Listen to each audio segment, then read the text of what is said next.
So today I'm going to review the Primerica Term Life Insurance Policy. So you have the policy, go ahead and grab it so you can follow along. Now the next rider I'm covering is the main reason I'm doing this video because I get asked about this rider all the time. So I'm just going to cover the details of it and you can decide how you feel about it. But if you do have it, I want you to ask yourself, were these details fully disclosed to me before I actually purchased the product? So the rider in question is the increasing benefit rider. So I'm going to read to you exactly what it says. The increasing benefit rider is a benefit that is attached to your policy. It allows you to get automatic increases in the insured's face amount each year without needing to provide evidence of insurability. Under this rider, on each rider increase date, the new face amount and premiums in Part 2, rider specifications, will become effective. You can decline any increase, but you must give us notice before the rider increase date. So what happens is you'll get something in the mail and you'll have to respond to that mail saying you don't want the increase. So it's not something where they'll send it to you, hey, do you want us to increase your policy? And you check yes.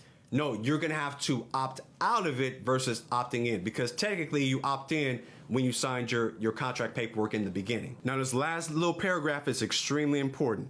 Declining an increase will not terminate this rider. If you decline any increase or you decrease the face amount of the policy this rider is attached to, no more increases will occur. Instead, the rider coverage amount you have at this time will stay the same. It will not go up or go down for the remaining period of this rider. All right, now watch this. Also, your premiums will still increase in the rider year 21 and after. So I know that was a lot, but I'm going to break down exactly what that looks like using visuals. Just remember the part about year 21 and after as I show you everything. Okay, so when you have your policy, this is what it'll look like. You'll have your cover page and it says increasing benefit rider on insured 10%. So it's going to increase 10% over the next 10 years. So we're starting off with a death benefit of $300,000 and it's a 35-year policy, that same policy we were looking at before. So at the end of that period of time, your insurance coverage will have doubled. So here we have the policy illustration we looked at before, $57 a month for that $300,000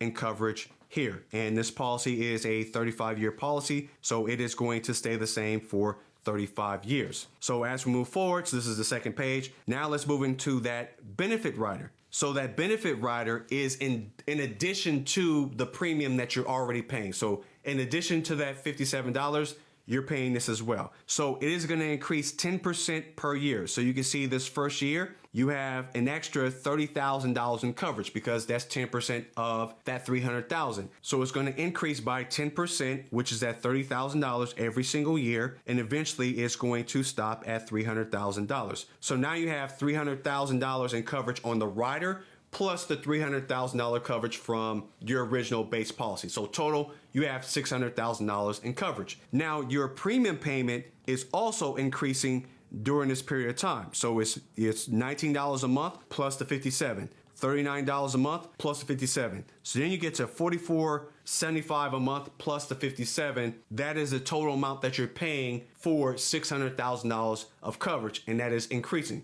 So years 11 through 20, you can notice the increases stop. Now, you can stop your increases when you want. So let's say you stop the increases here. That means your 180 would stay here plus the 300,000, but that 180 would not increase anymore.